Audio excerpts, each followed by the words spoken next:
La charla de hoy, el mano a mano, es el primero del año. Hoy se enmarca en la materia de Estadística 2, que está a cargo del profesor Gustavo Ginabrera y la profesora Inés Rodríguez, que nos acompañan hoy también. También está el profesor David Iturrarte, profesor de Econometría. Y es un honor para la escuela dar la bienvenida a Walter Sosa Escudero. Es un destacado economista y econometrista argentino, cuyo trabajo ha tenido un gran impacto en el campo de la economía, la econometría, la estadística, sobre todo aplicada a ciencias sociales, ¿no? Walter es PhD en Economía de la Universidad de Illinois en Urbana-Champaign. Es licenciado en Economía por la Universidad de Buenos Aires. Sus trabajos en investigación se encuentran en publicaciones nacionales e internacionales, incluyendo Journal of Econometrics, Journal of Economic Inequality y Econometric Theory. Es profesor plenario y director del Departamento de Economía de la Universidad de San Andrés. Es profesor titular de Econometría en la Universidad Nacional de La Plata e investigador invitado del Centro de Estudios Distributivos, Laborales y Sociales, el CEDLAS, de la universidad. También visita recurrentemente la Universidad de Illinois, donde dicta clases de grado y posgrado. Además, Walter es divulgador científico prolífero. Tiene muchas publicaciones sobre el rol de datos y las estadísticas en la sociedad.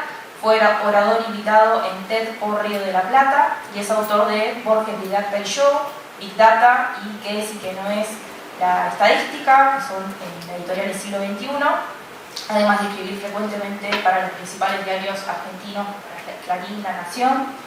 Ha recibido los premios Fulvio Pagani Arcor, Bernardo Tussell, Conex y el premio EXO como el mejor profesor del PhD en Economía de la Universidad de Illinois y fue elegido por la Fundación BGH como uno de los 100 argentinos innovadores. Fue presidente de la Asociación Argentina de Economía Política entre 2012 y 2014. Es investigador principal del CONICET y miembro titular de la Academia Nacional de Ciencias Económicas. Walter hoy nos visita para compartir su perspectiva sobre pronósticos e inteligencia artificial a raíz del último libro que mostramos acá, publicado también por Siglo XXI, Viajar al futuro y volver para contarlo, la ciencia detrás de los pronósticos, donde aborda temas de gran relevancia para nuestros estudiantes de estadística y de econometría, quienes se están formando para analizar y comprender los datos que extraemos de nuestra realidad. Gracias, Walter, por aceptar nuestra invitación, por compartir tu tiempo con nosotros. Y antes de arrancar con el libro, me gustaría que charlemos un poco sobre tu recorrido profesional. Ajá. Tu formación de grado es en economía, vos sos economista. Sí.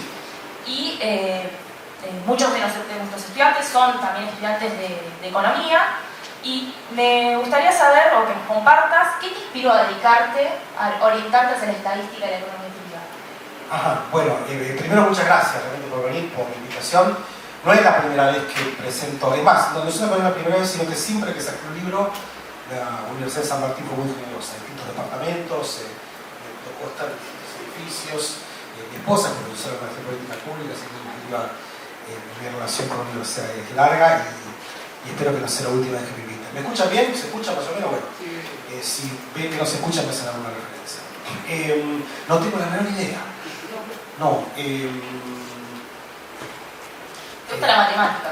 Sí, a ver, no quiero ser... a ver, no tengo la menor idea, significa muy complicado y yo no lo entiendo. No es que no existe una explicación, sino que existe y yo no la encuentro, o es demasiado complicado y yo no la busco más, ¿no?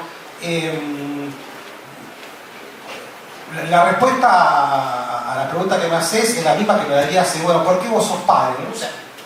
¿Por qué soy de Boca? Tampoco lo sé. O sea, me parece que las preguntas muy grandes tienen o obedecen a explicaciones que son muy complejas, que a falta de mejor nombre uno las llama instintos, ¿no? Entonces, la frase que yo siempre uso es: yo entré en su momento a la Facultad de Ciencias Económicas de la Universidad de Buenos Aires para no ser contador público. Era como que yo tenía un no propósito. Pero no es que yo quería ser economista, en todo caso había ciertos instintos, pero pasa que no dejan de ser racionalizaciones ex post. O sea, son cosas que yo te cuento ahora que tengo casi cerca de 60 años, pero si me preguntabas esto cuando yo tenía 22 años, no era la historia que te iba a contar.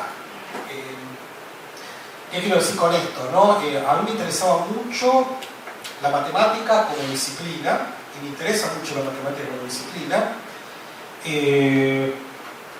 Me interesaban mucho las cuestiones sociales.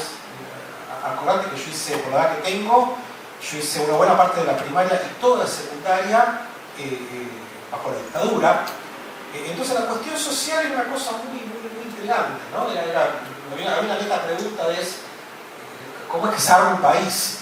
O sea, ¿cómo es que uno puede pensar en una sociedad que es republicana, que es democrática, que elija armarse a sí misma? Entonces la cuestión social, cuando yo entré a la Universidad de Buenos Aires en el año 1983, que mi primer año de la universidad ocurrió con el dictadura yéndose, la cuestión social era el tema. Era no solo un tema, si se quiere, cotidiano, sino que también una pregunta intelectual, a ver qué se hace con esto, ¿no? Entonces a mí siempre me llamaron la atención las cuestiones sociales, definidas en términos generales, ¿no? La política, la sociología, la antropología, la educación, la parte social de la geografía, todas esas cosas me llamaron muchísimo la atención. Entonces, es como que estando ahí adentro me di cuenta que la economía una especie me permitía moverme tanto como yo quería adentro de lo social y adentro de lo cuantitativo. Entonces, a medida que empezaba a avanzar en la carrera, me fui acomodando solo para estas cuestiones que eran de mi interés. O sea, yo medio que eso lo tenía más o menos claro hacia finalizar la licenciatura, lo tuve muy en claro cuando terminé la maestría, y a nivel de doctorado me dediqué exclusivamente a eso. Esa más o menos. Pero insisto, no deja de ser una realización sport, no un sendero que yo construí. Fue a los machetazos, iba encontrando caminos y me iba metiendo, ¿no? ¿Y alguna persona, algún mentor, alguna figura en ese camino que recuerdes? Sí, a ver, justo hoy estaba escribiendo sobre eso para un libro que después voy a contar, ¿no? Yo tomé mi primer materia de econometría en el año 1985, hace 40 años. Yo me recibí muy joven, tenía 20 años cuando yo me recibí. O sea, deberían razonar que tengo mi edad, pero también no quiero que hagan diferencias raras. Yo me recibí a los 20 años. La primera materia de econometría que yo tomé, la tomé en el año 1985. Nunca corrí una regresión. Jamás. O sea, una materia entera de econometría en donde nunca vi un dato, nunca corrí una regresión, nunca vi una regresión corrida. O sea, no es que vos veías la regresión contra corrida. No veías nada. Entonces, ¿qué era econometría? Álgebra. Y nada más que álgebra. O sea, una materia de álgebra aplicada. No había ningún indicio de que eso fuese algo interesante, ni había ningún indicio de que eso sirviese para nada que no sea aprobar la materia, ¿no? Entonces yo terminé mi licenciatura en economía. A ver, al día de la fecha, tomar una materia de econometría y no haber corrido una regresión es como ir a nadar y salir seco. O sea, no está claro que estuviste haciendo, pero nadando no. Entonces, no se me ocurre qué significa hacer una materia de econometría y que vos no hayas nunca estudiado un modelo, hecho una interpretación económica, haber entendido qué son los datos. Entonces así funcionaba la econometría, pero no es culpa de mis profesores, era que no había computadoras. O sea, no había computadoras personales, pero tampoco había una conexión con la economía. De hecho, una cosa bizarra que pasaba en la Universidad de Buenos Aires es que econometría no era una materia correlativa de ninguna otra. O sea, en definitiva, vos podés terminar la carrera y esa es tu última materia, el ser terminal. Y estaba bien porque no estaba claro a qué propósito satisfacía, ¿no? Y así nos formamos en econometría la gente de mi generación. Me pasó que en el año 1989 yo ya estaba recibido, ya había trabajado en el Ministerio de Economía, tomé una materia con Elgarta Ahumada en la Universidad de Itela, y ella prácticamente trajo la econometría. Fue la primera vez que yo me di cuenta que la econometría era una disciplina que era, por un lado, una parte integral de la economía. Después, si quieren, podemos pasar unos años hablando de por qué yo opino que existe una disciplina que se llama econometría y que tiene que existir más allá de la economía y de la estadística. Pero es como que con el llegar yo empecé a ver que la econometría era algo que tenía que ver con la economía, que se alimentaba de la economía y que a su vez alimentaba la economía. O sea, había problemas concretos, problemas económicos, cuya solución o cuya apreciación pasaba por argumentos econométricos. Y a su vez las técnicas econométricas tenían que reaccionar a ciertas características de los problemas económicos. Entonces fue la primera vez que yo empecé a percibir que la econometría existía, que era una disciplina, que era una parte de la economía, que tenía que ver con la estadística obviamente, y que era algo a lo que yo me quería dedicar. O sea, yo te diría, todo empezó ahí. Si yo tuviese que buscar un momento donde yo me convencí, es tomando clase con Libertad Ahumada, ciertamente. Yo recuerdo leer el libro de ella sobre series de tiempo, que lo Sí. tenía ahí como referencia en la maestría, Sí. y siempre legal siempre aparece. No, lo que pasa es que, a ver, viste, al año 89 nosotros estamos leyendo material de frontera, o sea, los papers de Granger, por los que eventualmente se ganó el Nobel, nosotros los conocemos de memoria. Los papers de Rob Engel, por los cuales 20 años después se iba a ganar el Nobel. Nosotros estamos trabajando, entonces era muy fuerte al año 89 percibir que yo podía lidiar con ese material que era de frontera. O sea, eran cosas que estaban publicadas hace 2 o 3 años, insisto, no eran menos juguetes intelectuales, sino que, acordate que todo vuelve, pero la década del 80 estuvo signada por las crisis internacionales, ¿no?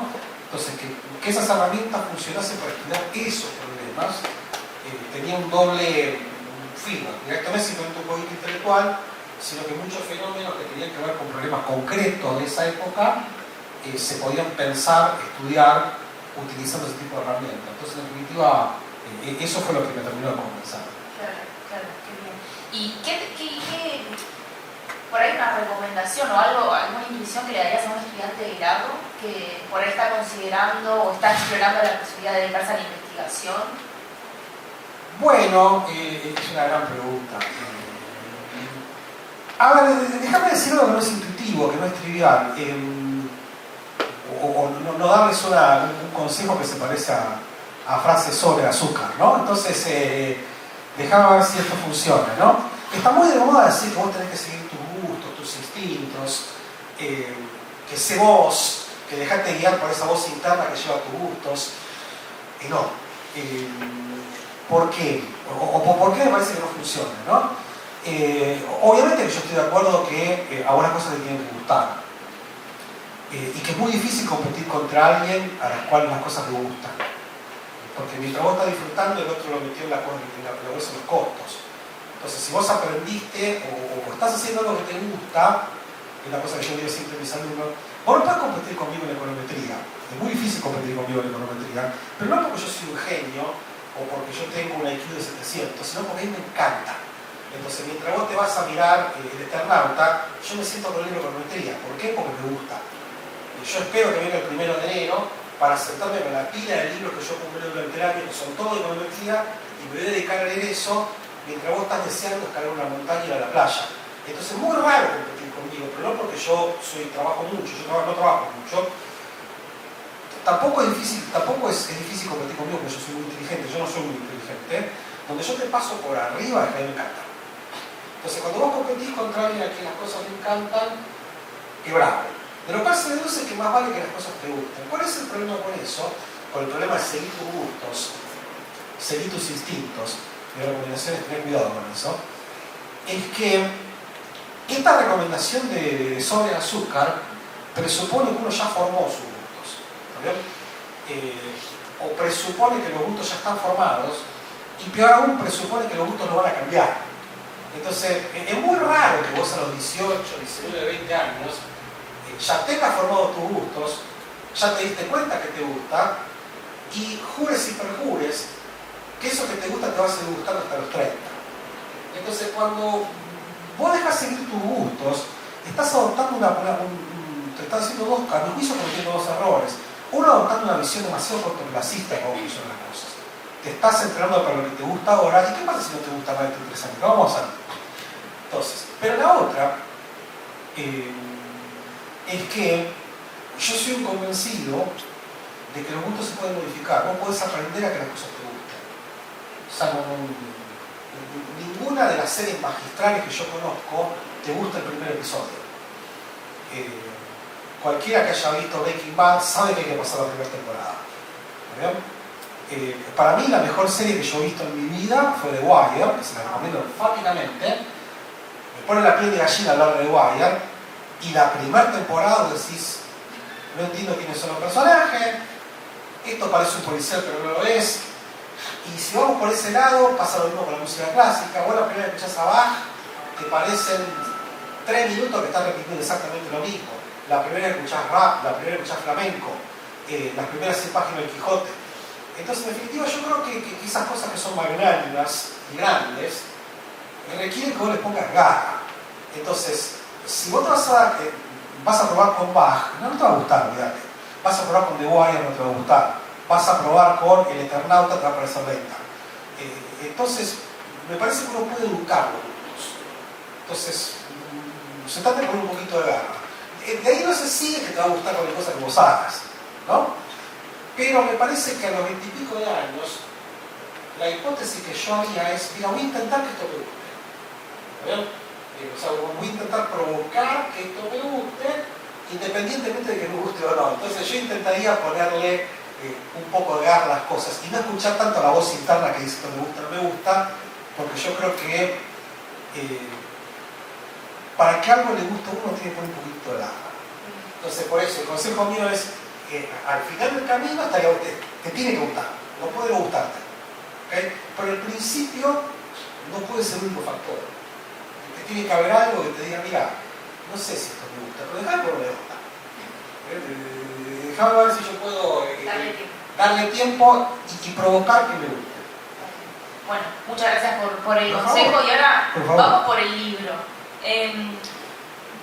Yo leí el libro, está muy bueno, lo recomiendo muchísimo, incluso para alumnos que no son de economía, ¿no? El público en general, la verdad. Walter escribe muy lindo, es muy grato de leer. Y a mí me da esta sensación que últimamente han aparecido, ¿no? Como en el lenguaje popular, muchos términos nuevos. Y que cuando uno empieza a hurgar parece que huele bastante similar a algo que nosotros, los que tenemos formación en estadística y econometría, nos suena como familiar, ¿no? Por ejemplo, el término inteligencia artificial, big data, ciencia de datos. ¿Qué hay realmente de nuevo en todo esto? A ver, es una gran pregunta, ¿no? Los que estamos acá en Argentina y hablamos castellano, somos muy perceptivos de que no hablamos portugués. Digamos que como que entendemos clarísimas las diferencias entre el castellano y el portugués. Más allá de que si vos agarrás un diario en portugués, te hace sentido, y vas a Brasil y después de un par de días no vas a pasar hambre, ni mucho menos. ¿Bien? Entonces, desde nuestra perspectiva muy local, si alguien me pregunta, levante la mano a todos los que hablan portugués, ¿cuántos hablan portugués? ¿Ninguno? Buenísimo. Pero si vos vas a China, decís que hablas portugués. O sea, desde la perspectiva de un chino, no hay mucha diferencia entre el portugués y el castellano. Más o menos lo mismo. ¿Qué quiero decir con esto? Cuando vos estás adentro de este negocio de los datos, de econometría, de la estadística, machine learning, está claro que hay diferencias. Mira, acá está la estadística, acá está la ciencia de datos, acá está la econometría, allá está machine learning, y yo te podría decir, porque me dedico a esto, mira, esto es machine learning, esto es estadística, esto es econometría, esto es biometría, esto es trigonometría, esto es psicometría, y podemos estar todo el tiempo hablando de estas delimitaciones. Ahora, una vez que vos te escapás de esa puerta, lo mejor que puedo decir es todo lo mismo. A la hora es un problema de qué podemos hacer con los datos, cómo le querés poner y poner el nombre que quieras, ¿está bien? Entonces yo creo que desde la perspectiva de alguien que no somos nosotros que trabajamos esto, sino que está de esa puerta o esa para afuera, si alguien me pregunta, que no sos vos, che, ¿qué diferencia hay entre machine learning, estadística, inteligencia artificial y econometría? Es todo lo mismo. A ver, son finezas y juguetitos intelectuales para nosotros que tenemos la capacidad de ver fin. Entonces yo creo que, igual que con el portugués y el castellano, vos tenés mucho más para ganar de apostar a que son la misma cosa que andar buscando la diferencia. Lo que puede llegar a pasar es que de acá a 100 años claro que hasta acá llegó la estadística y incluso la ciencia de datos. ¿Bien? Ahora, no voy a hacer que levanten la mano ustedes, ¿no? Pero los que tienen mi edad, yo en el secundario yo no tuve biología, tuve botánica, tuve zoología, anatomía, higiene y puericultura. ¿Bien? Y un día fueron y le pusieron biología. ¿Okay? ¿Por qué? Porque se dieron cuenta que la estructura de los seres vivos es independiente de las especies, ¿no? El hecho de crecer y morir es algo que caracteriza a los cristianos como nosotros y también a las plantas. Entonces, a partir de ese momento, muchos años después de, vamos a decir, de Darwin, alguien dijo basta de enseñar, como en el siglo XIX, anatomía, zoología, botánica, higiene y puericultura, y vamos a enseñar biología. ¿Okay? Por eso, digo, mucho después, bastante más de 100 años después, alguien dijo, bueno, mira, hasta acá estaba la zoología, acá está la botánica. Entonces, muy posiblemente dentro de 100 años, porque una cifra ridícula, empieza a estar claro. Mira, esto era la estadística, esto era la econometría, esto era la ciencia de datos, esto era inteligencia artificial. Pero me parece que va a ser más un estudio taxonómico de acá a 100 años. Yo la postura que yo adopto en mis libros, en mis charlas, para gente que no es especialista es, ¿qué diferencia hay entre machine learning y inteligencia artificial? Ninguna, ¿qué querés que te diga? A ver, si querés que saquemos el microscopio electrónico, lo establecemos y discutimos. Pero yo apuesto a pensar que están cambiando tanto las cosas, son tan interesantes las cosas que están pasando, ¿no? Que la última discusión que me interesa es la discusión semántica. Entonces yo preferiría que, a ver, ¿qué es Big Data? Y te lo culturo, ¿qué piensan que es Big Data? Basta, lo hablemos de Big Data. ¿Bien? ¿Qué es Machine Learning? Y lo que vos sospeches que es Machine Learning. Entonces ahora hablemos de Machine Learning. Pero si discutir que es Machine Learning va a ocupar el espacio de hablar sobre Machine Learning, yo prefiero saltar rápido. A ver, yo tengo un libro que se llama Big Data y el libro se ocupa de qué es Big Data 3 líneas. Y más o menos eso. Porque, insisto, me parece que las discusiones semánticas son discusiones post. A ver, las discusiones semánticas son interesantes cuando no son peyorativas. ¿Bien? Ahora, me parece que no son interesantes cuando el tipo que hace Machine Learning quiere poner una línea para que no la pise el que hace Big Data. Y a su vez el tipo que hace econometría puso la línea para pegar en la cabeza al tipo que no hace econometría. Y me parece que es por el otro. Y en cuanto al tema pronósticos, ¿no? Y las técnicas predictivas, ¿cómo ha sido ese avance? ¿Se ha avanzado mucho en el último tiempo? ¿O es un avance continuo y sostenido? A ver, antes una cuestión semántica. Antes me tengo que ocupar una cuestión semántica para no volver sobre ese tema. En inglés existen dos palabras distintas que quieren decir dos cosas distintas. Una es forecast y otra es predict. En castellano también hay dos palabras. Una es pronóstico y otra es predicción. Pero resulta que en el idioma inglés estas cosas están más separadas, son menos sinónimos. ¿Okay? Nosotros tendemos a mezclar pronóstico con predicción, mientras que en el idioma inglés, siempre que se habla de forecast, uno está pensando que está pasando el tiempo. Y en prediction no necesariamente. Entonces, la discusión semántica, que si hablamos de esto más de 30 segundos no vamos a perder el tiempo, es que siempre el pronóstico hace referencia a un nexo temporal. ¿Cuánto va a valer el dólar? Mañana va a ganar tal equipo, pasado va a ganar tal las elecciones. O sea, hay una percepción de que es una aceleración hacia el futuro hecha en otro momento. O sea, el paso del tiempo es trivial. Ahora, lo que ha pasado con todas estas cosas de machine learning, ciencia de datos, es que lo que se entiende por predecir es, el genérico es rellenar agujeros informativos. ¿Qué significa esto? Yo no sé si te gustan las comedias, entonces, desde mi punto de vista hay un agujero informativo. Lo segundo que me encantaría es inferir, sin preguntarte, de ciertas características que yo observo, como esta vestida, tu edad, cómo hablas, si a vos te gustan las comedias. ¿Bien? Pero fíjate que el tiempo no pasó. Yo no tengo información tuya, voy y la relleno. O sea, a mí me encantaría, no sé, ver si Inés va a pagar un crédito. Entonces yo me fijo en ciertas características que ella tiene Y digo, bueno, mira, si ella pidiese un crédito, lo va a pagar. Al final el tipo no ocurre, no es que yo digo que ella va a pedir un crédito. Entonces, el genérico de predicción se ha mezclado. Hace referencia a, por un lado, el pronóstico clásico, de adelantarse al futuro, y por otro lado, esta actividad que hacen los algoritmos de rellenar agujeros informativos, ¿no? Entonces, lo que ha pasado con esta cosa de la ciencia de datos, Big Data, Machine Learning, es que se ha avanzado una barbaridad en todo aquello en donde lo que limitaba el pronóstico, la predicción, era o la falta de datos o la capacidad de los algoritmos, ¿no? Te pongo el ejemplo más siguiente que se me ocurre. Yo he ido varias veces a San Martín, pero yo vengo de Núñez. Hay 40 formas de Núñez hasta acá, de Puente Saavedra, dependiendo del tráfico. ¿Okay? Entonces yo lo pongo en el Waze y me dice, me brinda dos servicios Waze. Me dice por dónde voy a venir. De hecho me sacó de la General Paz hace rato y me dice cuánto voy a tardar. O sea, me brinda dos tipos de servicios de pronósticos. Me rellena un agujero informativo, no tengo la librería por donde ir, dado el estado del tráfico, y además me pronostica que la vas a llegar en tal momento. ¿Okay?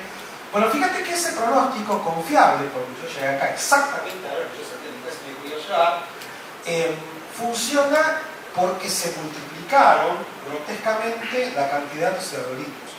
¿Y cuál es la cantidad de datos? Bueno, que prácticamente online vos estás aportando información en tiempo real de por dónde vas, etcétera, etcétera, y eso variado con algoritmos que pueden procesar eso en tiempo real.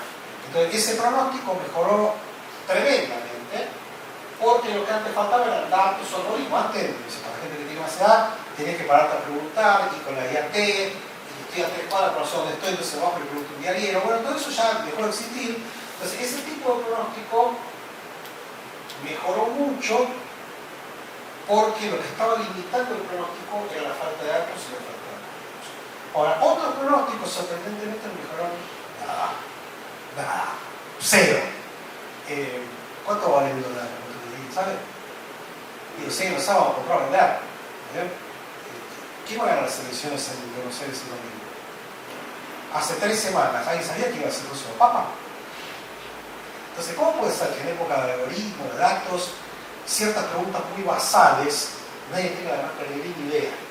Pero ¿por qué no se avanzó nada? Porque lo que limita la capacidad de pronósticos en estas cosas que yo les conté no es ni la falta de datos ni algoritmos, es otra cosa que no tiene nada que ver con los datos y los algoritmos que lo limitan. Entonces estamos ahora en el medio del despelote. Es como que estamos muy contentos porque ciertas cosas se pueden predecir mejor y nos convencemos de que si seguimos con esto vamos a poder predecirlo todo. Pero el tiempo nos va a poner arriba de la mesa que había ciertas cosas que no se podían predecir, no porque faltasen datos, sino porque están diseñadas para no ser prehechas. Entonces, por más datos que yo te regale, por más algoritmos que te regale, hay ciertos aspectos de la sociedad que eran impredecibles y van a seguir siendo impredecibles. Bueno, y hablando de esto del impredecible, vos en el libro mencionás la importancia de la tolerancia al azar, ¿no? ¿Qué es el azar? ¿Cómo se enseña esta idea en la clase de estadística? ¿Y por qué es fundamental para el futuro de un econometrista? Buenísima pregunta. Primero, de atrás para adelante, no se enseña en la clase de estadística. No se ganan los profesores de estadística, pero a ver, te cuento un poquito de la historia de la probabilidad, ¿no? Hasta el año 1930 y pico, la pregunta de qué es el azar estaba muy mezclada con la pregunta de cómo operar con el azar. ¿Okay? Había una gran mezcolanza en intentar discutir qué significa que tirar una moneda al aire y que salga cara o seca está inducida por un evento que tiene 50 y 50 chances de ocurrir.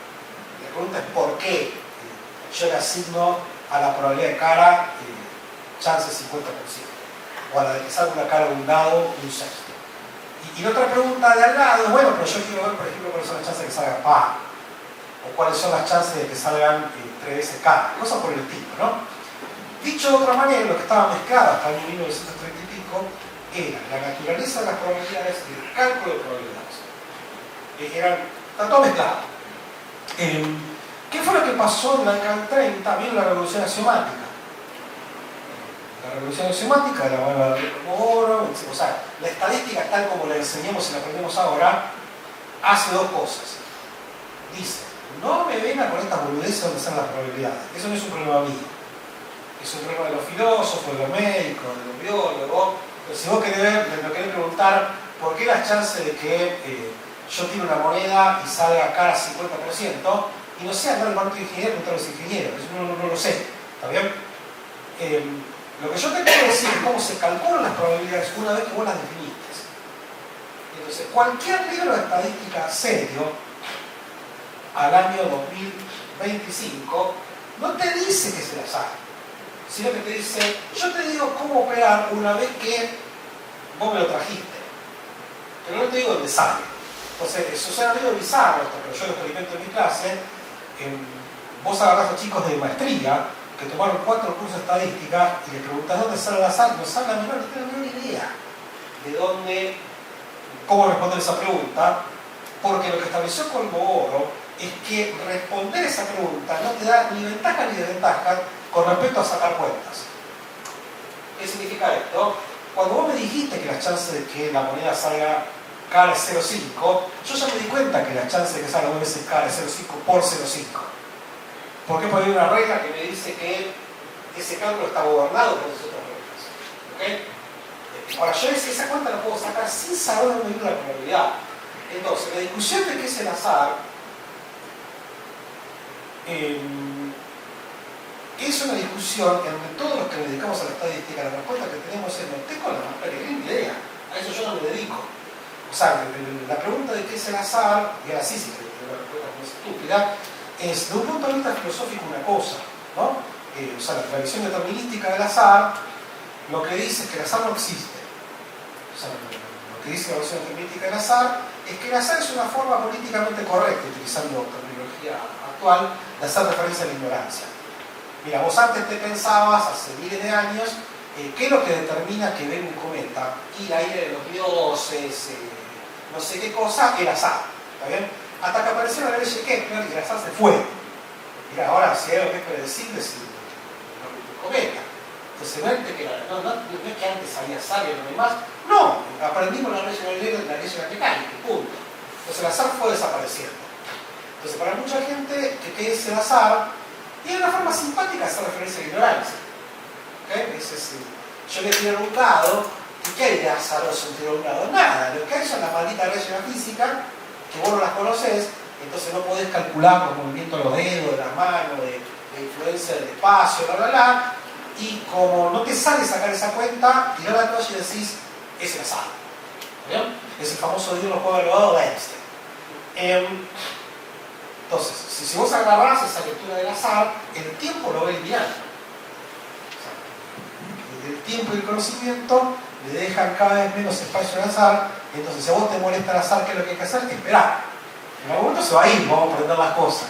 Entonces, hoy no te puedo decir si tiro una moneda, si va a salir cara o seca, pero quizás con sensores, con no sé qué cuerno, dentro de 8.000 años te digo qué pasa. Ahora no. Entonces, a eso lo llamo azar.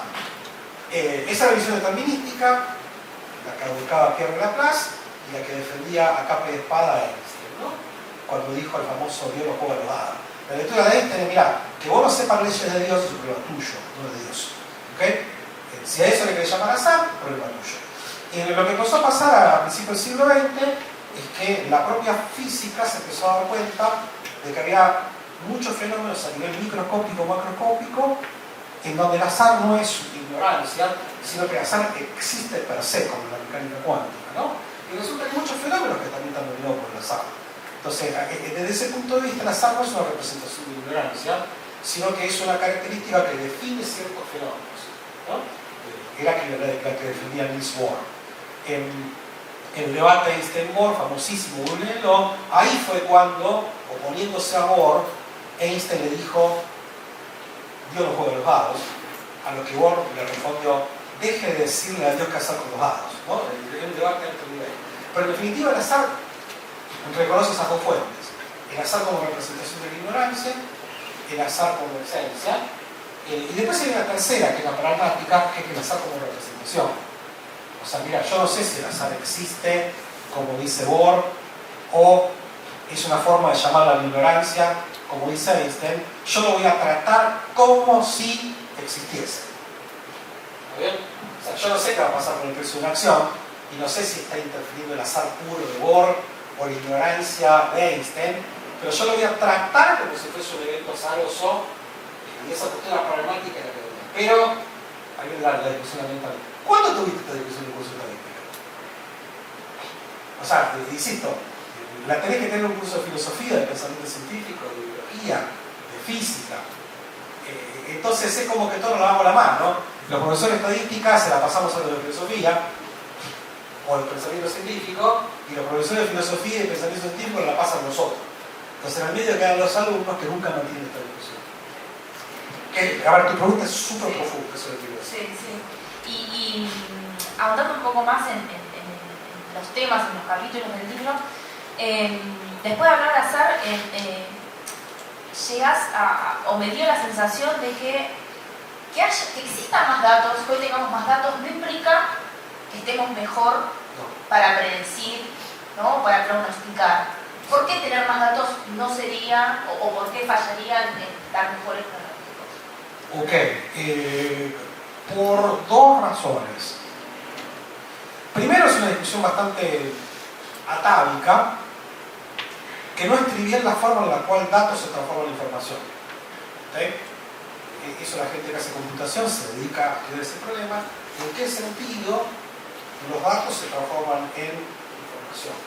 Ahora, no voy a comentar mi imprudencia, preguntarte la edad, pero yo te preguntase 800 veces la edad, si te agarran tus cabales, deberías darme, a menos que cumplas años de 15 minutos, deberías dar 800 veces la misma respuesta. Entonces yo tengo 800 datos, pero información tengo como si tuviese uno. ¿Okay? Entonces, datos tengo 800, pero cuando vos me dijiste por segunda vez que yo dejé de adquirir información. Entonces, en ese ejemplo, bastante idiota por cierto, yo tengo un montón de datos, información tengo como cuando bajamos el WAP, tengo el 300. Entonces, la forma en la cual los datos se transforman en información es un proceso sutil, no es trivial. Entonces, cada vez que aparece información, nueva información, casi por construcción, la información nueva tiene un componente de señal y un componente de ruido, ¿no? Hagamos el siguiente experimento mental, ¿no? Supongamos que le digo, sin mirar el reloj ni el celular, dígame qué hora es. ¿Está bien? Entonces, de alguna manera yo me tengo que ingeniar para que ese conocimiento comunitario me termine informando más o menos qué hora es. ¿Okay? Entonces yo tengo que entender que en cada percepción que ustedes tienen del paso del tiempo, me están dando una mezcla de la percepción que tiene usted del tiempo, ¿está bien? Y también la erraticidad con la cual están pensando ustedes. Entonces, en definitiva, desde ese punto de vista, agregar más datos parece haber más información. Entonces, desde ese punto de vista, es un fenómeno. Cuanto más datos tenga, o debería de ser. De hecho, la promesa de la estadística es que cuanto más datos tengo, yo tengo que lograr tener cada vez más información. Para los que toman una materia estadística, cuando yo calculo la media muestral, ¿está bien? Si les enseñaron bien, la varianza de la media muestral es sigma cuadrado sobre n, etc., ¿no? Entonces, si vos empezás a aumentar n, la varianza empieza a achicarse cada vez más. ¿Está bien? Entonces, que la varianza de la media muestral se achique significa, más o menos, que cuanto más datos me das, yo debería tener cada vez más información. Ahora, para ciertos fenómenos, más datos no se traducen necesariamente en más información, ¿no? Entonces, o peor aún, muchas veces ciertos fenómenos que son predictivos tienen una impredecibilidad que no tiene que ver con la falta de datos. Esto es medio horrible, está en el libro, ¿no? Supongamos que yo quiero predecir para dónde va a patear un delantero, un profesional, ¿está bien? Pero lo que en el libro cuento con detalle, vos no puedes predecir para dónde va a patear un delantero, no se puede predecir. O, por ejemplo, qué es lo que va a hacer un arquero en el próximo verano, un arquero profesional, está hiper demostrado, explicado, con datos, sin datos, con teoremas, con intuiciones, que ningún arquero profesional sigue una estrategia eliminable. ¿Okay? ¿Qué quiero decir con esto? Que le digo Maradona, yo te regalo todos los penales de Maradona y te tacho el último y te digo, mira, meteros en el algoritmo, en machine learning, lo que vos quieras, y viendo todos los penales de Maradona, menos el último, predecir el último, no te va a salir. No te va a salir. ¿Por qué? Porque ningún jugador profesional sigue una estrategia de dinámica. Y ahora el libro para que les cuente por qué. Entonces, fíjate qué se deduce ahí. ¿Para qué te sirve? ¿Para qué te sirven los datos de los penales? A los efectos de predecir penales. La respuesta es para nada. ¿Está bien? ¿Por qué? Porque la historia de los penales no contiene información sobre el próximo penal. Entonces ahí tenés una situación donde vos tenés un montón de información, de datos, pero información es como que Maradona, con su brutal inteligencia, hacía reset cada vez que pateaba un penal nuevo. Y está ahí por demostrado que eso no es una característica de Maradona, ni de, ¿cómo se llama? Ni de Diego Martínez, sino de cualquier arquero y delantero.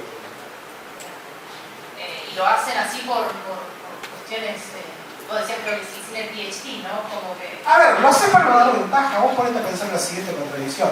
Si yo fuese un arquero y tengo una estrategia, porque soy muy inteligente y astuto, cuando yo le pateo un penal a él, que es igual de inteligente y astuto que yo, si él se dio cuenta de mi estrategia, ¿qué voy a hacer? ¿Lo voy a retener o lo voy a cambiar? No, estoy determinado, porque si vos te diste cuenta que yo lo voy a cambiar, entonces vos te diste cuenta que yo cambié la estrategia, porque yo me di cuenta que vos te diste cuenta. ¿Bien? Entonces fíjate que no está determinado que yo lo voy a hacer. ¿Está bien? O sea, yo tengo la estrategia de patear a la derecha, y él se dio cuenta, y yo me di cuenta que él se dio cuenta, no le voy a patear a la izquierda, porque él se dio cuenta que yo me di cuenta que él se dio cuenta. Entonces eso explica, pensando de la siguiente manera, ¿no? Cuando vos tenés una estrategia y la ponés a operar, te estás dando ventaja. ¿Está bien? Entonces, tener una estrategia y ejecutarla es dar ventaja. Entonces, lo que no quiere hacer ningún delantero profesional, ningún arquero profesional, es dar ventaja. ¿Okay? Entonces, en definitiva, lo que predice la teoría con T mayúscula es que ningún arquero profesional ni delantero profesional quiere dar ventaja. Ergo no ejecuta una estrategia aun cuando la tenga, la esconde la estrategia. Pero esconder la estrategia es lo mismo que no tenerla. ¿Qué es lo que dicen los actos? Creo reventar. Contra lo que dicen tus amigos en los asados, contra lo que dice tu primo que ataja en un equipo de solteros y casados en un banco, puestos a ganar plata o a perder, olviden la estrategia que tenían. Entonces es medio horrible eso, es bastante espantoso que una predicción confiable es que esos fenómenos son impredecibles. Bueno, es lo que se sabe, lo que se puede predecir. Sí.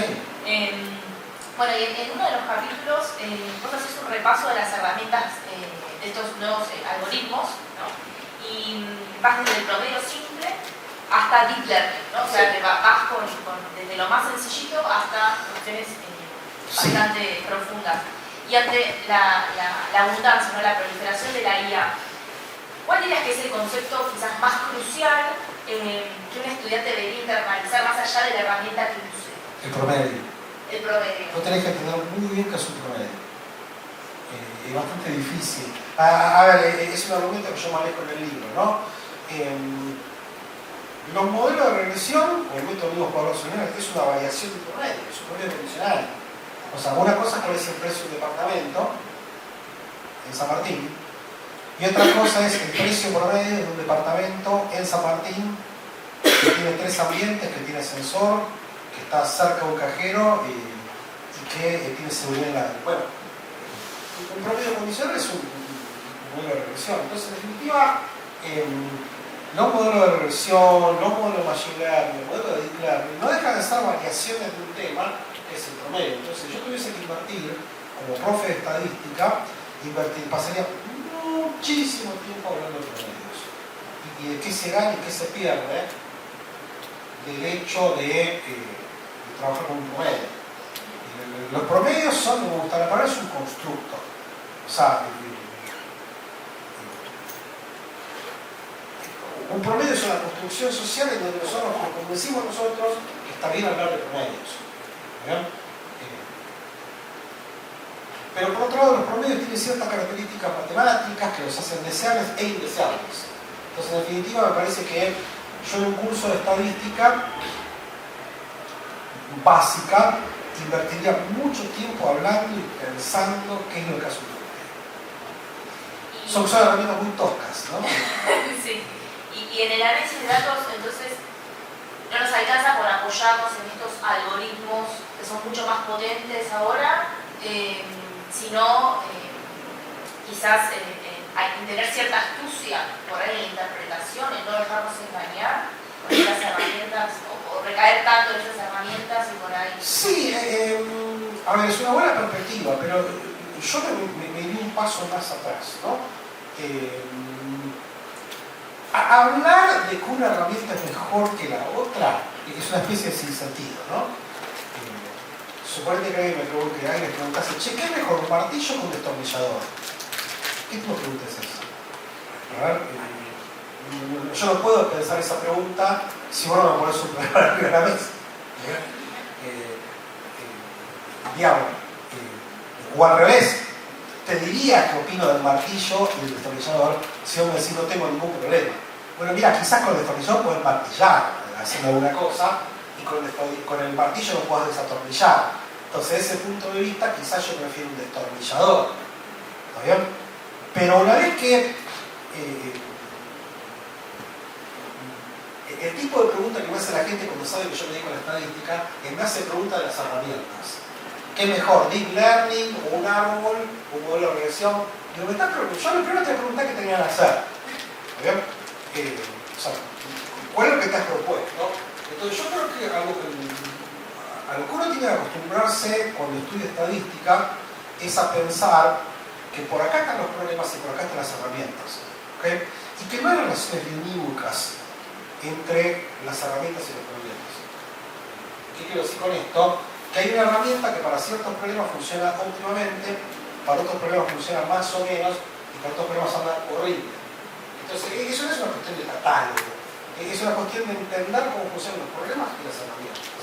El error que comete casi todo el mundo, y que está cometiendo todo el mundo ahora, es entrenarse las herramientas y no los problemas. Digamos, cuando vos te entrenás en las herramientas y querés ser un constructor, es como que te compraste todas las herramientas de marketing. Y no sabes cómo hacer con eso, porque no tenés entrenamiento en el problema. Entonces, el que gana en estadística no es el que sabe herramientas, ni tampoco sabe el que gana problemas. El que está ganando las estadísticas le puede atravesar todo el mundo. Entonces, a mí no me gustan las maestrías en ciencia de datos, ¿está bien? A menos que traigan problemas. ¿Está bien? Digo, me interesan esas materias en la medida que las técnicas vengan atadas a problemas. ¿Okay? Entonces yo creo que a lo que nos pone tu pregunta es a pensar que a la larga, como se dio cuenta él, yo no puedo hablar de las técnicas si no hablo de los problemas. Entonces, si vos me traes un problema, el problema, valga la redundancia, de la dirección de la técnica, se me resuelve. Vos me decís, mirá, resulta que tengo un tornillo flojo y ya sé con la herramienta. ¿Bien? O sea, me decís, mira, tengo un cuadro y lo quiero colgar, bueno, yo también me doy cuenta que la herramienta. Entonces, en general, elegir la herramienta por la herramienta genera un círculo vicioso. Entonces, yo creo que me entrenaría tanto en la herramienta como en el problema, como en el puente que va entre la herramienta y el problema. Entonces, yo creo que un error que comete mucha gente es sobreentrenarse las herramientas. Me parece que lo que demanda, como vos dijiste hace un ratito, lo que demanda estos tiempos nuevos es astucia. El que está ganando ahora no es el que sabe usar la herramienta. El que está ganando es el que decide qué herramienta usar. Bueno, y con eso te quería preguntar, si nosotros, digamos, con esta nueva democratización, ¿no? Y esto que uno, incluso en internet, puede aprender un montón de herramientas, ¿no? Digo, ¿estamos avanzando en la comprensión del mundo o nos estamos confundiendo más? Porque parece como que tenemos más opciones y entonces... O sea que no sé muy bien qué responderte, ¿no? Porque ya te digo, ¿viste? Hay una frase de George Box que todos los que dedicamos a la estadística la tenemos tatuada en alguna parte virtual o real del cuerpo, que dice que todos los modelos están mal, pero algunos son útiles. O sea, la visión del estado, A mí me da cómodo pensar que toda estadística está mal. Se van a preguntar, ¿qué opina de la tasa de pobreza? Una cagada. ¿Qué opina de la medición del PBI? Está mal. Está todo mal. Yo prefiero pensar que está todo mal para eliminar esa discusión rápido. Y la pregunta que yo me haría de la tasa de pobreza es si sirve para algo. ¿Bien? La pregunta que yo me haría de el riesgo país es si sirve para algo. La pregunta que yo me haría de la medición mensual de la actividad económica sirve para algo. A ver, el EMA es una porquería. La tasa de pobreza también. El riesgo país también. La pregunta que tiene sentido es si esas cosas satisfacen un propósito. Y ahí empiezan las contradicciones. Porque la tasa de pobreza, en cierto sentido, es una medida mala de bienestar. Pero que para ciertos propósitos funciona muy bien, para otros propósitos anda más o menos, y para otros propósitos no funciona. Entonces, en definitiva, no es que me he vuelto loco, sino que volví a la discusión anterior. Mirá, si vos me decís qué opino de la tasa de pobreza, el otro alumno me dice qué opino de la tasa de pobreza. Y digo, mirá, vos contame qué querés hacer y yo te digo. Te pongo un ejemplo bastante tonto. La medición monetaria de la pobreza, si vos la querés utilizar para monitorear la evolución de la pobreza, anda relativamente bien. Ahora, si yo quiero comparar la pobreza en Argentina y en Alemania, es horrible. Entonces, ¿qué hacemos? Cambiamos de medida de pobreza. Utilizamos otra que me refleje más las diferencias entre países. Entonces, en definitiva, fíjate que en el sentido en el cual vamos a estar mejor es si nosotros pasamos de la discusión de bueno o malo a la discusión útil-inútil. La estadística no tiene pretensiones de ser buena o mala. La estadística tiene pretensiones de ser útil. Y la estadística que nadie usa o no entiende es por definición inútil. Por más que nosotros los estadísticos tenemos que ser buenos. Insisto, la mediana es buenísima, pero si no lo usamos se para. Entonces, en definitiva, el partido de la estadística, de la econometría, de ciencia de datos, es un partido de establecer la utilidad y la relevancia de las cosas, no la bondad. Me parece que la discusión que nos tenemos como sociedad es si las cosas sirven un propósito, no si las cosas son buenas o malas. Formular preguntas sería entonces. A ver, avanzar. Totalmente. Ahí donde tenés una ventaja tremenda con el ChatGPT. El ChatGPT, el día que me va a dar un poco de miedo, es el día que me diga, mirá lo que se me ocurrió. Te paso una pregunta, y que se limita a responder, me voy a cagar, perdón el latín, ¿no? Digo, mucha gente me pregunta, pero la inteligencia artificial puede tocar música, sí puede. O sea, un perro puede hacer el ratito, sí lo puede hacer.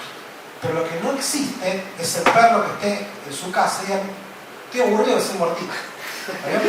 O sea, que el muertito es una instrucción a la cual responde el perro cuando vos le decís algo. Entonces, el día que me va a dar miedo es el día que un perro diga, voy a dar la pata. Entonces, el día que al ChatGPT se me ocurra hacer música y te diga, che, mira, te voy a contar lo que compuse, y te toque una chacarera, ese día es raro. Entonces, por ahora, donde vos le pasás el trapo mal al ChatGPT, es en tu capacidad de formular preguntas. Si se trata de responder, te hace bolsa. Entonces yo creo que todavía como la ciencia, a ver, viste, es medio raro esto, hizo una crítica que me hago yo como profe, ojalá no sea una crítica que a ustedes como profe, nosotros sobreentrenamos a los alumnos a responder preguntas. Y después vos te das cuenta que la realidad es de hacer preguntas. La investigación, es horrible eso. Desde el punto de vista de como nosotros enseñamos, la investigación parece el examen más fácil del mundo. Porque vos te haces la pregunta, te la respondes, la evaluás, y si no te gusta, vas y la cambiás. Imagínate que los exámenes son así. Vas a dar un examen de, no sé, física y te dice, hágase una pregunta. Respóndala, evalúela, y si no le gustó la nota que se sacó, vas y llegas a esa pregunta. Bueno, la investigación está armada así. Cuando vos investigás, se espera que vos tengas que hacer una pregunta, que la tenés que responder, que la tenés que evaluar y la tenés que juzgar. ¿Y qué pasa si no te gusta? La tirás y la cambiás por otra. ¿Dónde es que pierde trivialidad lo que estoy diciendo? Es que lo que pretende la ciencia es que las preguntas sean relevantes, no cualquier tontera que se te mete en la cabeza. Entonces, fíjate que la habilidad que vos tenés que desarrollar para dedicarte a la investigación, a la consultoría, a trabajar en una empresa, es la habilidad de formular preguntas, no la habilidad de responder. Entonces yo creo que ahí es donde no estamos haciendo bien nuestro trabajo. Estamos sobreentrenando a los chicos, para que respondan preguntas que se nos ocurrieron a nosotros. Entonces llega un momento donde te sacan el banquito y estás como decía amigo Buenavena, ¿no? Vas a una empresa y nadie te contrata para responder la pregunta. Te pregunta, pero vos te hagas una pregunta. Para que vos digas, mira, a mí me parece, por este debate que tenemos, yo sospecho que tenemos que hacer esto. ¿Bien? O sea, te están contratando para que detectes un problema, plantees una pregunta y digas cómo se resuelve. Entonces yo creo que para mí la gran ventaja comparativa que tenemos es la capacidad de formular preguntas relevantes. Y eso es lo que el ChatGPT todavía no empezó. Esperemos que no empiece. No va a empezar nunca. No va a empezar nunca. Estamos grabando, así que sí. si querés volvemos a dar 20 años. Si querés. Bien, ¿y te gusta ChatGPT? ¿O los Sí. lenguajes Sí, me encanta. Sí, los sí, usás? sí, sí. Totalmente, a ver, pero porque la respuesta que te doy está contenida anterior. Lo uso, a ver, me gusta o no me gusta. Es como que me preguntes si me gusta un martillo. A ver, el ChatGPT me gusta si me resuelve cosas y si me resuelve me gusta. ¿Ven? Entonces, como a mí me resuelve un montonazo de problemas, me encanta. Entonces, hago lo que hace la gente con los martillos. Me fijo en los problemas que me resuelve y si me resuelve me gusta. Y el día que deje de resolvérmelos, no me gusta. Entonces, yo con la tecnología intento no ser binario, intento no ser tonto. En la medida que yo perciba que me resuelve problemas, voy y la uso. En la medida que percibo que no me resuelve problemas, no la uso. Te cuento uno, ¿viste ese relojito que tenía las pulsaciones, no sé, el cuerpo? Bueno, yo cuando empecé a hacer deporte, etcétera, etcétera, me lo compré para saber más o menos cuántas calorías, cuánto, etcétera, etcétera. Tarea que, como dijo la estadística, lo aprendí en un mes. O sea, en un mes sabía más o menos cuánto caminaba por día, cuántas pulsaciones tenía que subir la bicicleta. ¿Qué es lo que hice al mes? Lo tiré al miércoles. Porque dejó de servirme. ¿Está bien? El problema es que me guste o no me gusta, sino que soy recurrente. El ChatGPT, la inteligencia artificial, a mí me resuelve un montón de problemas. ¿Me resuelven todos los problemas? No. ¿Me resuelven todos los problemas bien? Tampoco. Algunos me resuelven muy bien, otros más o menos, otros horribles y otros nada. Entonces, intento hacer pasar el ChatGPT no por una cuestión filosófica, sino por una cuestión pragmática. Y en ese sentido, hablando sobre formular preguntas o que los estudiantes empiecen a tener eso dentro de su formación, ¿no? Y motivarlos a que vayan por ese camino, ¿crees que deberían por ahí adaptarse los planes de estudio en las universidades? También con el avance de la ciencia de la inteligencia artificial, del Big Data, ¿no? A ver, es como cuando me preguntaste lo de los consejos, ¿no?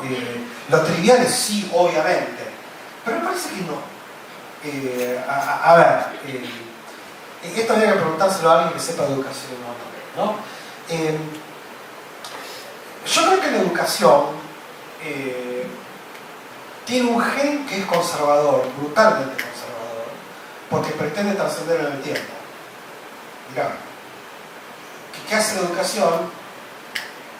Intenta pasar el anillo, es aquello que nosotros opinamos que es importante, intentamos que no se pierda cuando nosotros no estemos. Entonces te lo pasamos. ¿Okay? Entonces ese es el gen conservador que tiene la educación, que decía Paulo Freire, no lo inventé yo. ¿Okay? Pero por otro lado, la educación tiene un gen revolucionario. Mirá, es nuestra forma de leer el futuro. Entonces, desde ese punto de vista, la educación está siempre tiene esa maldita tensión entre querer conservar y querer revolucionar. ¿Okay? Lo que no puede hacer la educación es subirse a cualquier colectivo por el hecho de que las cosas están de moda, ¿bien? Pero tampoco podemos subirse por esa razón. Entonces, lo que yo pretendo como educador es cierta temporalidad. O sea, que vos hagas una evaluación de tu proceso educativo que trascienda los próximos 2 años. Entonces, si vos me preguntás ahora qué es lo que paga, o sea, qué es la educación del futuro, lo que yo te diría es, mira, me parece que la mejor inversión que uno puede hacer es hacer algún tipo de carrera universitaria o universidad que te forme una cabeza plástica, o sea, que te permita aprender a aprender, no aprender cosas. Entonces, ¿cuál es esa carrera? Y a mí me parece que es cualquiera que funcione bien. Si el otro día me pregunté en la Feria del Libro, che, ¿cuáles son las disciplinas del futuro? ¿Creen que la mía? El derecho es una. Para mí el derecho es una de las disciplinas del futuro. ¿Por qué? Porque nos vamos a tener que poner de acuerdo. No sé, insisto, me parece que estudiar las leyes profundas de una sociedad y hacerlo bien es una disciplina del futuro. La matemática estuvo, es el corazón de la inteligencia artificial y va a estar estable. Entonces, cuando vos te formás en matemáticas, te estás formando no para resolver problemas que existen, sino para resolver problemas que yo no sé si existen. Entonces yo creo que esa característica de la ciencia del futuro la tiene cualquier disciplina que sea capaz de enseñarte a aprender, ¿no? Les recomiendo enfáticamente, pero muy enfáticamente, y ojalá se los pueda dejar de alguna manera, el discurso que dio Paco de Lucía cuando le dieron el doctorado honoris causa en Cádiz. Paco de Lucía es un guitarrista flamenco que no tiene educación formal, ¿no? Él dejó la primaria cuando tenía 9 años. Y después le dieron un doctorado. Era realmente un músico, era un músico exquisito, un músico muy profundo, y él dio un discurso de 2 minutos. De 2 minutos que se lo recomiendo enfáticamente y le pone aquí de la Chile que yo meto. Él dice que lo que él se lamenta muchísimo de no haber estado en el sistema educativo formal son 2 cosas. Es una cosa, es fundamentalmente no haber tenido la capacidad de aprender a aprender. Nadie viene a la universidad a aprender cosas. Eso es muy cortoplacista. Me parece que el público tiene que venir uno tiene que focalizar como docente y como alumno en la capacidad de aprender a aprender. Entonces yo creo que cualquier disciplina que vos te forme la capacidad de seguir aprendiendo siempre, tiene que ser la ciencia del futuro. Entonces yo creo que los sistemas educativos, si se adaptan en la medida de que vos aprendas a aprender, bienvenido sea. Ahora, ir detrás de cuánta estupidez está de moda, por el hecho de que está de moda, me parece que es ir siempre corriendo atrás de los problemas y nunca adelante. Entonces, cuando vos invertiste en leer correctamente, hablar correctamente, lo que te tiene que aportar la matemática es una disciplina que te dice que es válido y que es inválido. Entonces, poder pensar lógicamente. Todas esas disciplinas que te aportan un conocimiento profundo son súper útiles. ¿Por qué? Porque yo qué sé cuáles son los problemas que vienen más adelante. Entonces, si vos me decís a mí, bueno, de todo lo que vos aprendiste en tu vida, ¿qué fue lo que más te sirvió? Y yo creo que álgebra lineal. O sea, dudo que haya algo que me haya servido más que haber estudiado álgebra. ¿Por qué? Y porque mi cabeza es plástica. ¿Está bien? O sea, me permite moverme en problemas que no sé siguen como son. Entonces, a mí me parece que aprender a leer bien y rápido, aprender a expresarse, aprender cuestiones formales, aprender a pensar preguntas futuras y profundas, esa es la ciencia del futuro. Que se parezca sospechosamente a la ciencia del pasado es una casualidad. Y retomando, vos ya al final hablás, ¿no?, las características del buen pronosticador. Sí. ¿Cuáles serían los errores más comunes o las falencias que ofrecen los pronosticadores? A ver, gran pregunta. Aquello que es evaluable no es el pronóstico, sino el pronosticador. ¿Okay? O sea, pensá la siguiente cosa. Suponete que vamos a jugar ahora a ver qué número sale mañana en la lotería. Es una pavada. Y yo les digo, suponete que los números van de 1 a 100. Va a salir el 74, por decir una pavada en una casa. Y ahora tenemos que decidir si agarramos todos nuestros ahorros y los ponemos en el 74 y no hacemos nada. Entonces, en definitiva, lo que vos tenés que evaluar no es que tenés que quedar en tu casa esperando a ver si tenías el 74, porque es muy tarde. Entonces, por paradójico que resulte, la evaluación del pronóstico vos la tenés que hacer antes de que el resultado ocurra. Entonces es medio raro, porque ¿cómo voy a evaluar el pronóstico antes de que salga? Si yo te digo, che, mira, se viene una crisis el que viene, o mira, ¿sabes qué? ¿Quién va a ganar el próximo mundial? El Camerún. Pero fíjate que la evaluación del pronóstico, la única que es sin lugar a dudas, es una vez que el evento ocurrió. ¿Para qué sirve entonces el pronóstico? De lo cual se deduce que lo que es interesante en el ámbito del pronóstico no es el pronóstico, sino el pronosticador. O sea, si viene un cristiano y te dice, mira, para mí, una vez que se muere este papa, el próximo papa va a ser Caruso Lombardi. Bueno, vos empezás a pensar por qué. ¿Por qué se te ocurrió semejante barbaridad? Porque vos tenés conocimiento, tenés experiencia, tenés explicaciones. porque tenés un principio de autoridad, porque te metiste de determinada manera. Entonces yo creo que el error que cometemos nosotros es poner mucho énfasis en el pronóstico, no en el pronosticador. ¿Por qué? Porque cualquier idiota le pega. ¿Bien? Yo necesito diferenciar quién le pegó porque tuvo suerte y quién le pegó porque tiene información, porque tiene talento, porque tiene algoritmos, porque tiene experiencia. Entonces, fíjate que en la evaluación de los pronósticos, a mí que vos me digas que le pegaste no me dices nada. O sea, que vos me digas, mira, yo te dije que iba a ganar Argentina, no Argentina, ¿qué querés que te diga? Si 36 personas nos paramos en la nueva ruleta y todos decimos un número, uno le va a pegar. ¿Bien? Pues a mí lo que me interesa, yo intento en mi cabeza no escuchar los pronósticos, sino intentar ver dónde salen. Ver si salen de la experiencia, ver si salen del análisis, ver si salen de la suerte, ver si salen de, no sé, de otro lugar. Pero yo creo que para mí el error más común que cometemos como sociedad es darle demasiada credibilidad a quien acierta, ¿está bien? Y muy poca probabilidad, muy poca credibilidad al que sabe pero que no acierta. ¿Y por qué, por ejemplo, en ciencias sociales, ¿no? Es un gran tema la cuestión de los pronósticos? Es difícil, vos hablabas del dólar, es la pregunta que siempre haces cuando me dicen, soy economista, bueno, ¿cómo la ves? ¿Cómo se va a entender el dólar? ¿Por qué? ¿Por qué pasa eso en ciencias sociales? Y porque es muy difícil. Es muy difícil. A ver, ¿viste? No quiero hacer una defensa de nosotros, ¿no? Pero los que nos dedicamos a la economía, a la política, a la meteorología, a las finanzas, a los negocios, la tenemos muy complicada. ¿Por qué? Porque es como si las nubes reaccionasen a lo que dicen los meteorólogos. A las nubes les importa 3 pitos lo que hacen los meteorólogos, ¿bien? Pero al mercado le importa lo que hacemos nosotros, ¿bien? Entonces, el pronóstico político es difícil porque es como si a las nubes, como si vos pronosticando política pudiesen mover las nubes. Entonces, en definitiva, lo que dice Milei no es independiente de lo que piensa que va a decir Macri. Y a su vez, lo que dice Cristina Fernández no es independiente de lo que ella opine que vaya a decir a ese no. Es todo muy interactivo, la tenemos muy complicada. O sea, en definitiva, yo lo trabajo bastante en el libro, ¿por qué los pronósticos sociales, políticos, financieros, económicos fallan? Por 2 razones. Uno, porque somos unos idiotas.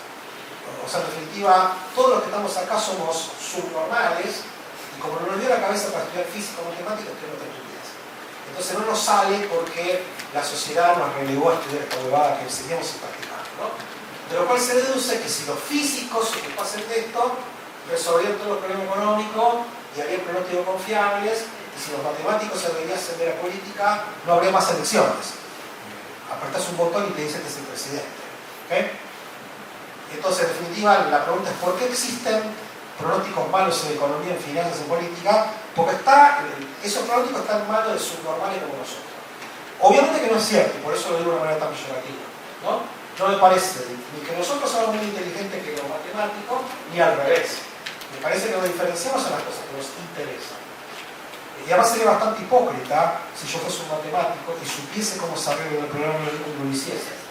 A ver, si yo supiese, supongamos que soy un matemático brillante, y si me pongo a pensar, te desarmo cómo se arregla el problema del hambre en el mundo. Bueno, primero soy un hipócrita. Si no lo hago, pero lo más posible es que no tenga la menor idea. ¿Está bien? Entonces yo creo que a nosotros nos toca, queda la segunda razón. ¿Qué es la política, los negocios, la economía? Son disciplinas muy interactivas, muy complejas, y eso hace que sea muy difícil encontrar explicaciones aisladas y que sea muy complicado hacer pronósticos. O sea, la culpa no la tienen los economistas, tiene la economía. Bien, bueno. Ojalá fuese más fácil. Sí, ojalá. Sabríamos lo que hizo el dólar.